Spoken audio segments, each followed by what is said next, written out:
नमस्कार दोस्तों, आपके अपने चैनल हमारे संस्कार में आपका बहुत बहुत स्वागत है। आज हम आपके लिए लेकर आए हैं माघ मास में सुनी जाने वाली माघ मास कथा अध्याय 10। लेकिन उससे पहले अगर आप हमारे चैनल पर नए हैं और अभी तक आपने चैनल को सब्सक्राइब नहीं किया है तो आप सभी से करबद्ध निवेदन है, प्लीज़ हमारे चैनल को सब्सक्राइब करें, वीडियो को लाइक करें, ज़्यादा से ज़्यादा शेयर करें ताकि इन कथाओं के श्रवण का लाभ और लोगों को भी मिल सके। बेल आइकन को दबाना ना भूलें ताकि हमारी आगे आने वाली हर वीडियो की जानकारी आपको नोटिफिकेशन के जरिए मिल जाया करे। कमेंट्स बॉक्स में जय श्री कृष्ण हर हर महादेव लिखना ना भूलें। आपको बहुत कम समय लगता है, लेकिन आपका ये छोटा सा प्रयास हमारे लिए काफ़ी मददगार साबित होता है। आप सभी से एक और छोटी सी विनती है, प्लीज़ कमेंट्स बॉक्स में अपने कमेंट्स भी लिखा कीजिए।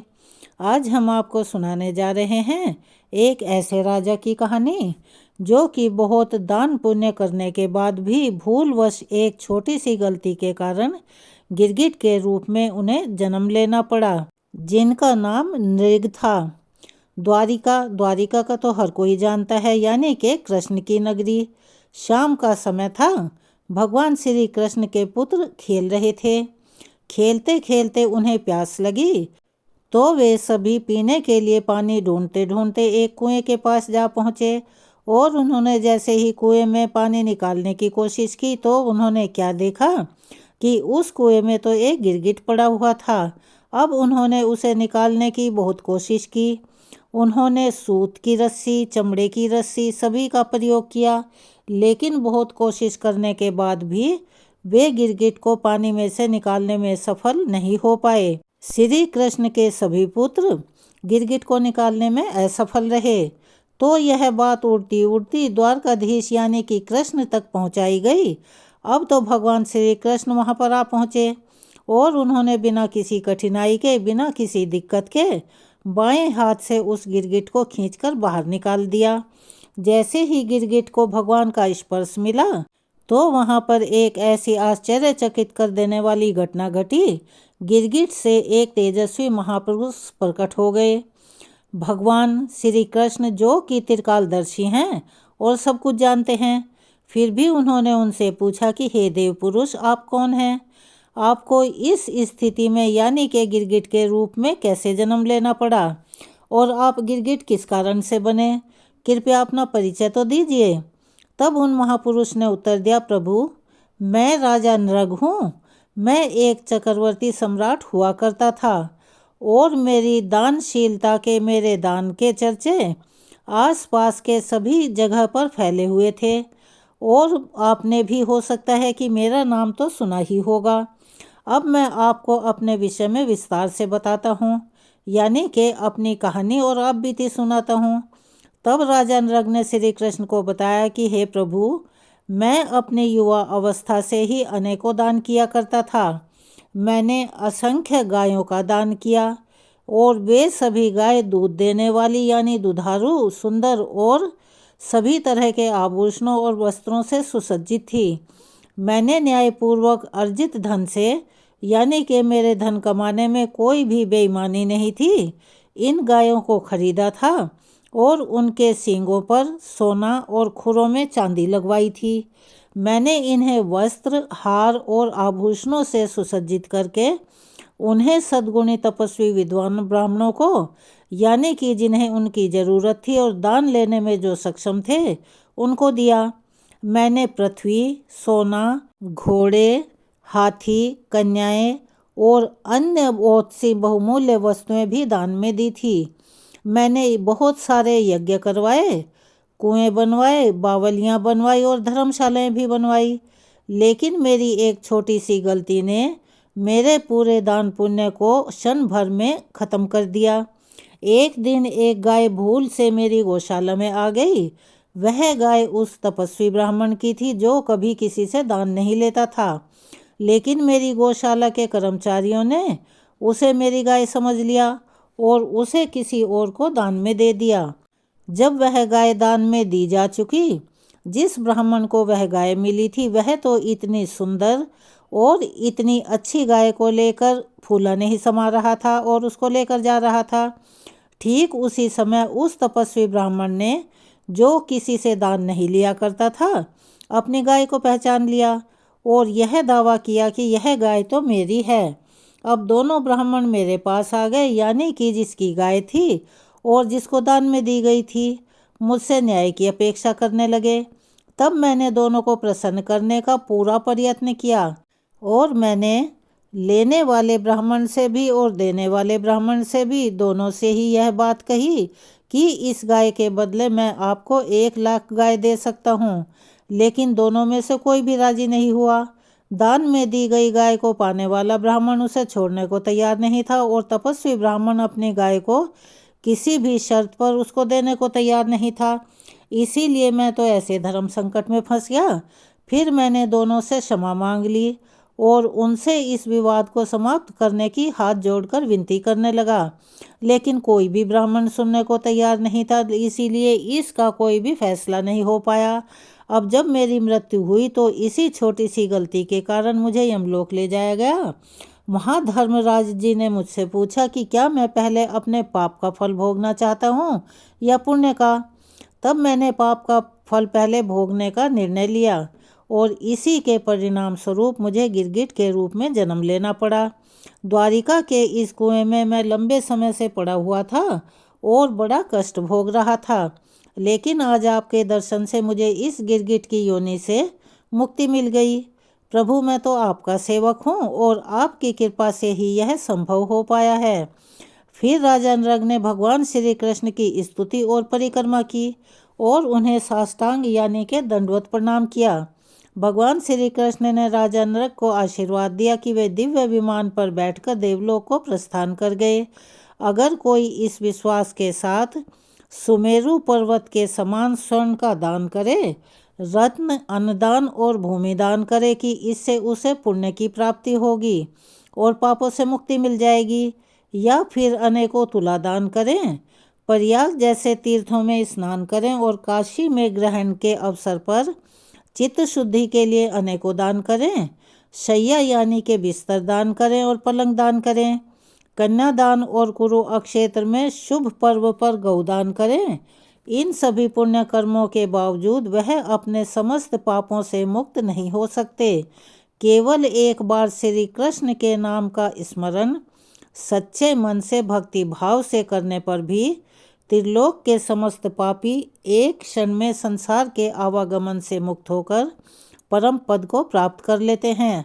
महाराज नृग को इतने दान करने के बाद भी केवल उनकी एक छोटी सी गलती के कारण गिरगिट की योनि में आना पड़ा।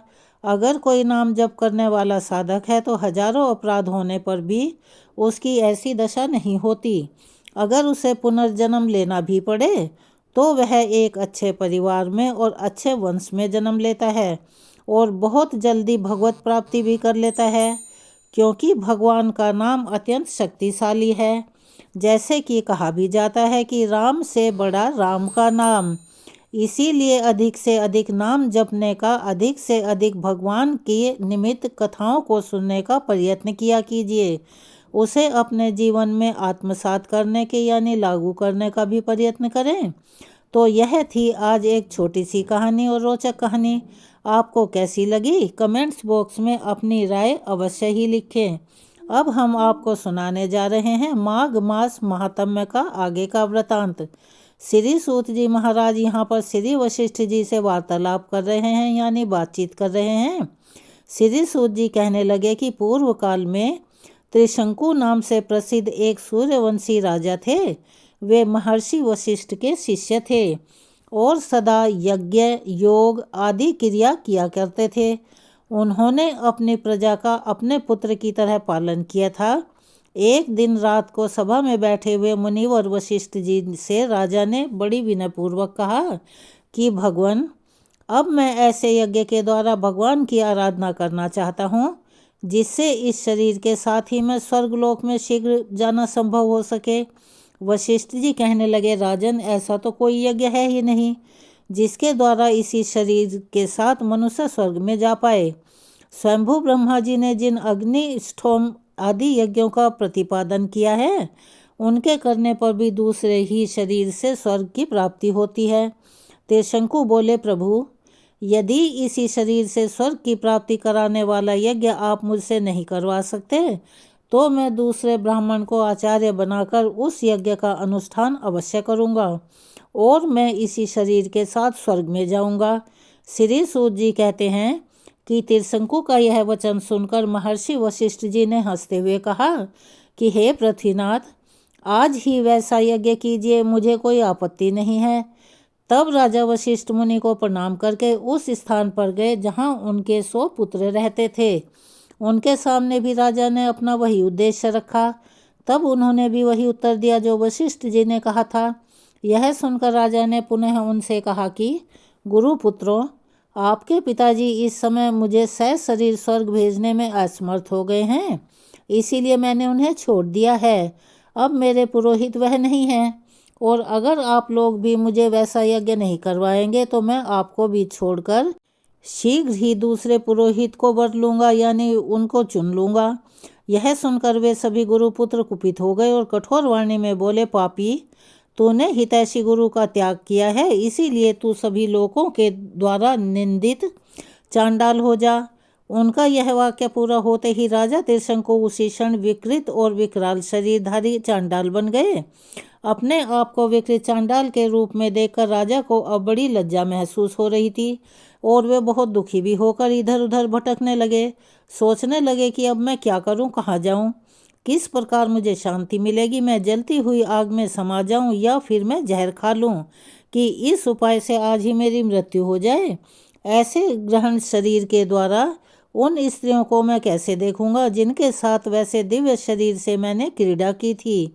इस प्रकार शोक करते हुए राजा ने रात के समय अपने नगर में प्रवेश किया और फिर राज दरबार पर ठहरकर मंत्रियों सहित पुत्र को बुलाकर शाप संबंधी सारी बातें उन्हें बता दी। दूर खड़े हुए राजा का यह वचन सुनकर वे मंत्री और पुत्र भी शोक में डूब गए और रोने लगे। तब राजा ने अपने मंत्रियों से कहा कि अगर मेरे प्रति तुम्हारे हृदय में अविचल भक्ति भाव हो और तुम मुझसे प्यार करते हो तो अब मेरे पुत्र का मंत्र स्वीकार कर लो। मेरा बड़ा पुत्र हरिश्चंद्र मुझे बहुत ही प्यारा है, इसीलिए शांतचित्त होकर इसी को मेरे स्थान पर यथासंभव शीघ्र ही राजा बना दो।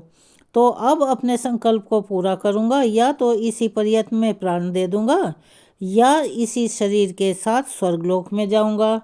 ऐसा कहकर त्रिशंकु वन में चले गए और मंत्रियों ने उनके पुत्र को राज सिंहासन पर बिठा दिया। श्री सूत जी कहते हैं, उसके बाद त्रिशंकु ने यह निश्चय किया कि इस समय त्रिलोकी में विश्वामित्र मुनि को छोड़कर दूसरा कोई ऐसा ऋषि नहीं है जो मुझे इस भयंकर दुख से बचा सके। मन में ऐसा विचार कर उन्होंने कुरुक्षेत्र को प्रस्थान कर लिया। वहां पहुंचकर वे विश्वामित्र जी के आश्रम को ढूंढने लगे। इतने में ही दूर से उन्हें काले धुएं का पुंज दिखाई दिया और जल का स्पर्श करके आती हुई शीतल हवा ने उनकी सारी थकावट दूर कर दी। इससे जलाशय और आश्रम का अनुमान करके वे जल्दी जल्दी चलने लगे। थोड़ी ही देर में नदी के तट पर एक मनोहर आश्रम दिखाई दिया जो चारों ओर से फूलों से और फलों से लदे हुए वृक्षों के द्वारा घिरा हुआ था। वहाँ नेवले, सर्पों के, उल्लू, कौवों के, बिलाव, चूहों के और व्याघ्र नाना प्रकार के मृगों के साथ खेल रहे थे। उसी आश्रम पर पहुंचकर त्रिशंकु ने तपस्या के निधान विश्वामित्र मुनि को देखा। उनका दर्शन करके दूर खड़े होकर अपने नाम का परिचय देते हुए उन्होंने मुनि को साष्टांग यानी दंडवत प्रणाम किया और कहा, हे विप्रवर, मैं शाप से मुक्त होने के लिए संपूर्ण जगत के मित्र महर्षि विश्वामित्र की शरण में आया हूँ। सुनकर विश्वामित्र जी कहने लगे, हे राजन, तुम तो वशिष्ठ जी के यजमान हो। वशिष्ठ या फिर उनके पुत्रों को ही तुम्हारा यज्ञ करवाना चाहिए, फिर उन्होंने तुम्हें श्राप क्यों दिया, क्या मुझे बताएंगे? तुमने उनका कोई अपराध किया था? तो त्रिशंकु कहने लगे, मुनि, मैंने वशिष्ठ जी से ऐसा यज्ञ कराने के लिए प्रार्थना की थी कि जिसके द्वारा मैं इसी शरीर के साथ स्वर्गलोक में जाना संभव हो सके, और मेरी प्रार्थना सुनकर उन्होंने मुझे उत्तर दिया कि राजन, ऐसा कोई यज्ञ है ही नहीं जिससे देहांत ग्रहण किए बिना इस शरीर के साथ स्वर्गलोक में जाया जाए। इस पर मैंने भी उनसे कह दिया कि अगर किसी उत्तम यज्ञ के प्रभाव से मुझे इस शरीर के साथ ही स्वर्गलोक में नहीं पहुंचाएंगे तो मैं आज ही उन्हें अपने इस उद्देश्य की सिद्धि के लिए किसी अन्य ब्राह्मण को अपना पुरोहित बना लूँगा। मेरा यह विचार जानकर वे कहने लगे कि जिससे तुम्हारा भला हो वही करो। तब मैंने भी उनके पुत्रों के पास जाकर वशिष्ठ जी के साथ की हुई सारी बातें सच सच सुना दी। इस पर उन सब ने मुझे श्राप देकर चांडाल की दशा में पहुंचा दिया है। हे मुनीश्वर, तब मैंने मन ही मन आपको याद किया और बहुत दूर से बड़ी भारी आशा लेकर मैं आपके पास यहाँ कुरुक्षेत्र में आया हूँ। हे मुने, आपके लिए त्रिलोकी में कुछ भी असाध्य नहीं है, अतः आप मुझ दुखी के दुख के निवारण का कोई उपाय अवश्य निकालिए। राजा त्रिशंकु की यह बात सुनकर विश्वामित्र जी कहने लगे, राजन, मैं तुमसे वैसा यज्ञ करवाऊंगा जिसमें क्षण भर में तुम स्वर्ग लोक को चले जाओगे। आओ मेरे साथ तीर्थ यात्रा के लिए चलो, जिससे इस चांडाल के शरीर से यानी कि चंडालता से मुक्त होकर यज्ञ करने के योग्य हो जाओ। ऐसा कहकर विश्वामित्र जी त्रिशंकु को अपने पीछे पीछे आने का आदेश देकर तीर्थ यात्रा के लिए चल दिए। उन महात्मा के साथ तीर्थों में विचरते हुए त्रिशंकु का बहुत सारा समय बीत गया, किंतु वे पाप और चांडालात्मकता से मुक्ति नहीं पा सके। क्रमशः यात्रा करते करते वे दोनों अर्बुदाचल अर्थात आबू के समीप आ गए और उस पर्वत पर चढ़कर उन्होंने पाप नाशक अचलेश्वर का दर्शन किया। मंदिर से निकलने पर वही मुनि श्रेष्ठ मार्कंडेय जी से भेंट हो गई। विश्वामित्र जी को वहां देखकर मार्कंडेय जी ने पूछा, हे मुनीश्वर, इस समय आप कहाँ से आ रहे हैं और आपके पीछे यह कौन दिख रहा है? तब विश्वामित्र जी बोले, हे मुनि, यह राजाओं में श्रेष्ठ त्रिशंकु हैं। वशिष्ठ के पुत्रों ने क्रोधवश इन्हें चांडाल की दशा में पहुंचा दिया है। मैंने इनसे प्रतिज्ञा की है कि जब तक तुम पवित्र नहीं हो जाओगे तब तक तुम्हारे साथ सभी तीर्थों में भ्रमण करूंगा। मैंने पृथ्वी के सभी तीर्थों और मंदिरों में भ्रमण कर लिया, परंतु यह तो अभी तक पवित्र ही नहीं हुआ।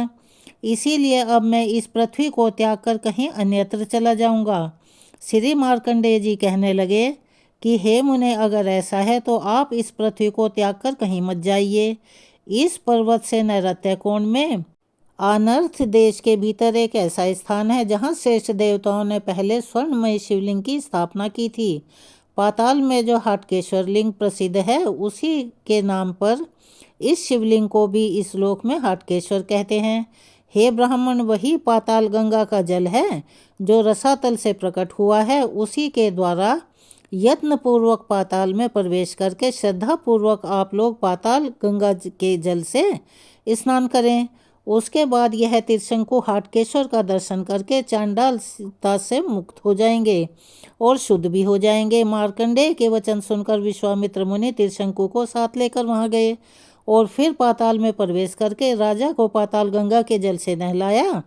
इस स्नान करने के बाद हाटकेश्वर का दर्शन करके वे चांडाल के योनि से मुक्त होकर सूर्य के समान तेजस्वी हो गए। निष्पाप होकर त्रिशंकु ने मुनिवर विश्वामित्र को प्रणाम किया। मुनि कहने लगे, हे राजन, बड़े सौभाग्य की बात है जो तुम इस चांडालता से मुक्ति पा गए। मित्र, तुम्हारे लिए मैं स्वयं ब्रह्मा जी के पास जाकर प्रार्थना करूंगा कि वे तुम्हारे यज्ञ में यज्ञ भाग अवश्य ग्रहण करें। इसीलिए जब तक मैं ब्रह्मलोक से आता हूँ तब तक तुम यज्ञ के सभी सामान जुटाओ और यहीं मंगवाओ। राजा ने बहुत अच्छा कहकर मुनि की आज्ञा स्वीकार कर ली। तब वे ब्रह्मा जी के पास जाकर उन्हें प्रणाम करके बोले, हे परपितामह हैं, मैं राजा त्रिशंकु के द्वारा इस संकल्प से यज्ञ करवाऊंगा कि वे मनुष्य शरीर से ही अपने लोक में जा सकें। इसीलिए आप शिव, विष्णु आदि सभी देवताओं के साथ यज्ञ मंडप में पधारें। ब्रह्मा जी ने कहा, हे ब्राह्मण, देह का अंत हुए बिना केवल यज्ञ कर्म से स्वर्ग की प्राप्ति कभी नहीं हो सकती। हम सब देवताओं के मुख अग्नि हैं। वेदोक्त विधि से भली भांति आहुति देने पर हम सब लोग यज्ञ में अपना भाग ग्रहण करेंगे। इसीलिए राजा अग्निमुख में ही आहुति दें, फिर उस यज्ञ के प्रसाद से देह त्याग के बाद ही वे अवश्य स्वर्ग को प्राप्त कर लेंगे। श्री सूत जी कहते हैं, ब्रह्मा जी का वचन सुनकर विश्वामित्र जी बोले, अच्छा, तो आप मेरी तपस्या का बल देखिए। मैं त्रिशंकु से विधिवत दक्षिणा युक्त यज्ञ करवाकर उसी के द्वारा उन्हें यहाँ लेकर आऊँगा। ऐसा कहकर विश्वामित्र जी पृथ्वी पर लौट गए।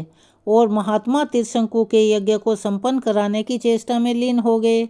यज्ञ प्रारंभ करने के लिए योग्य शुभ समय आने पर उसी अक्षेत्र वन में, श्रेष्ठ वन में, उन्होंने वेदों के पारंगत ब्राह्मणों को बुलाकर राजा को यज्ञ की दीक्षा दी। उस यज्ञ में वे स्वयं ही अध्वर्यु अर्थात यजुर्वेद पाठी हुए। शांडल्य मुनि होता अर्थात ऋग्वेदी के पद पर प्रतिष्ठित हुए। महर्षि गौतम को ब्रह्मा जी का पद प्राप्त हुआ। मित्रा वरुण कर्म में महर्षि च्यवन अग्नेत्रा, याज्ञवल्क्य उद्गाता अर्थात सामवेद जामिनी प्रतिहर्ता, शंकुकर्ण प्रस्तुता, गालब जी उन्नता, पुलत्स्य जी उच्छिन्नता और मुनिवर गर्ग होता हुए। अत्रि नेष्टा तथा भृगु जी आच्छावाक बनाए गए। श्रद्धालु त्रिशंकु ने इन सभी को ऋत्विज बनाया और अपने बाल कटवाकर मृग का चर्म धारण कर लिया, हाथ में हिरण का सींग लिया और दूध पीकर रहने लगे। उपर्युक्त सभी महर्षियों को वरण करके अर्थात उनका पूजन करके उन्हें यज्ञ कर्म में लगाया और इस प्रकार दीर्घकाल तक चालू रहने वाले उस यज्ञ के आरंभ होने पर सभी दिशाओं में वेद वेदांग के पारगामी वहां पर आने लगे। बहुत से दीन, अंध, कृपण अर्थात कंगाल गृहस्थ आए। वह चारों तरफ ही अन्न के बड़े बड़े पहाड़ खड़े किए हुए थे और श्रेष्ठ ब्राह्मणों को दान देने के लिए तरह तरह की असंख्य वस्तुएं भी इकट्ठी की गई थी। देवता अग्निमुख से राजा के भविष्य को ग्रहण करते रहे। इस प्रकार यज्ञ करते करते राजा के 12 वर्ष बीत गए, किंतु उन्हें अभिष्ट फल की प्राप्ति नहीं हुई। फिर उन्होंने यज्ञांती और ऋत्विजों को यथायोग्य दक्षिणा देकर तृप्त किया। ब्राह्मणों को विदा करने के बाद राजा त्रिशंकु वहां आए और अन्य संबंधियों और मित्रों को भी विदा कर दिया। फिर वे विश्वामित्र जी से कहने लगे कि हे ब्राह्मण, आपके प्रसाद से मुझे दुर्लभ फल की प्राप्ति हुई। चांडालता भी नष्ट हो गई, परंतु इसी शरीर से स्वर्गलोक नहीं मिला और एक यही दुख मेरे हृदय को कांटे की तरह से बींध रहा है। हे मुने, अब वशिष्ठ जी के पुत्र यह सब बात सुनकर मेरा उपहास करेंगे, इसीलिए अब मैं वन में रहकर तपस्या करूंगा, राज्य नहीं करूंगा। त्रिशंकु की बात सुनकर विश्वामित्र जी बोले कि हे राजन, दुख मत करो, मैं तुम्हें इसी शरीर के साथ स्वर्गलोक में भेजूंगा। ऐसा कहकर विश्वामित्र जी ने चंद्रशेखर भगवान शंकर का दर्शन किया और इस प्रकार उनकी स्तुति की। हे अचिंत्य महादेव, आपकी जय हो। हे पार्वती वल्लभ, आपकी जय हो। हे कृष्ण जगन्नाथ, कृष्ण जगत गुरु, आपकी जय हो। अचिंत्य अमेय अनंत अच्युत, आपकी जय हो। हे प्रभु, हे शिव, आपकी जय हो। सर्व पाप नाशक, आपकी जय हो। धाता विधाता करता और रक्षक, हे देवेश, 4 प्रकार के प्राणियों का कल्याण करने वाले भी आप ही हैं। जैसे तिल में तेल और दही में घी व्याप्त रहता है, उसी प्रकार समस्त संसार आपसे ही व्याप्त है। आप ही ब्रह्मा, विष्णु, इंद्र और अग्नि हैं। आप ही बटक यज्ञ और सूर्य हैं। अथवा बहुत कहने या स्तुति करने की क्या आवश्यकता है। प्रभु, मैं आपकी वेद वर्णित विभूति को बहुत संक्षेप में बतला रहा हूँ। भगवान तीनों लोकों में चर और अचर जो कुछ भी दिखाई देता है, सब में आप ही व्याप्त हैं। जैसे काष्ठ अर्थात लकड़ी में अग्नि मौजूद रहती है। श्री भगवान बोले कि हे मुने, मैं तुम पर बहुत प्रसन्न हूँ, तुम कोई वर मांगो। तब भगवान शंकर से विश्वामित्र जी कहने लगे कि हे महेश्वर, आपकी कृपा से मुझ में संसार की सृष्टि करने का सामर्थ्य हो जाए। तथास्तु कहकर भगवान शिव अंतर्ध्यान हो गए। अर्थात उन्होंने जिस प्रकार ब्रह्मा जी को सृष्टि करने का आशीर्वाद प्राप्त था, उसी तरह का आशीर्वाद विश्वामित्र जी को भी दे दिया। अब तो विश्वामित्र जी वहीं स्थित होकर ध्यान पूर्वक 4 प्रकार की सृष्टि करने लगे। इस प्रकार जल में प्रवेश करके सृष्टि चिंतन करने वाले विश्वामित्र जी ने जिन जिन वस्तुओं की सृष्टि की, वे सब आज भी दिखाई देती हैं। उन्होंने समस्त देवगण, नक्षत्र, ग्रह, मनुष्य, नाग, राक्षस, वृक्ष, युक्त, लता, सप्तऋषि और ध्रुव आदि सब की रचना की और उन सबको अपने अपने कर्तव्य कर्मों में नियुक्त किया। तब आकाश में एक ही साथ 2 सूर्य, 2 चंद्रमा उदित हुए और अन्य ग्रह भी दोगुने उत्पन्न हो गए। सप्तऋषियों सहित संपूर्ण नक्षत्र भी दुगने दिखाई देने लगे। इस प्रकार आकाश में सभी ग्रह नक्षत्र द्विगुण होकर एक दूसरे के स्पर्धा रखकर लोगों के मन में भ्रम उत्पन्न करने लगे। कारण यह है कि एक सृष्टि ब्रह्मा जी द्वारा रचित थी और दूसरी विश्वामित्र जी के द्वारा। यह देखकर इंद्र सभी देवताओं के साथ ब्रह्मा जी के पास गए और प्रणाम करके बोले कि हे सुरश्रेष्ठ, इस समय विश्वामित्र जी ने सृष्टि रचना प्रारंभ कर दी है, इसीलिए जब तक कि सृष्टि से यह संपूर्ण विश्व व्याप्त न हो जाए तब तक आप स्वयं जाकर उन्हें रोकिए। तब ब्रह्मा जी मुनिवर विश्वामित्र जी के पास गए और इस प्रकार से बोले कि हे ब्रह्म ऋषि, तुम मेरे कहने से सृष्टि रचना का कार्य अब बंद कर दो। विश्वामित्र जी ने सुना तो कहने लगे, अगर राजा त्रिशंकु इसी शरीर से अपने लोक में चले जाएं तो मैं नई सृष्टि नहीं करूंगा। सुनकर ब्रह्मा जी बोले कि हे मुनीश्वर, मुझे स्वीकार है, यह राजा त्रिशंकु इसी शरीर से मेरे साथ स्वर्गलोक में चलें, तुम सृष्टि रचना से मुक्त हो जाओ। ऐसा कहकर ब्रह्मा जी त्रिशंकु को साथ लेकर चले गए और विश्वामित्र जी अपनी सफलता को देखकर और हर्षित होते हुए यहीं रुके रहे। आज के महात्म्य को हम यहीं विराम देते हैं। इसके आगे की कथा हम अपनी अगली आने वाली वीडियो में सुनाएंगे। तब तक उसका इंतजार कीजिए। धन्यवाद।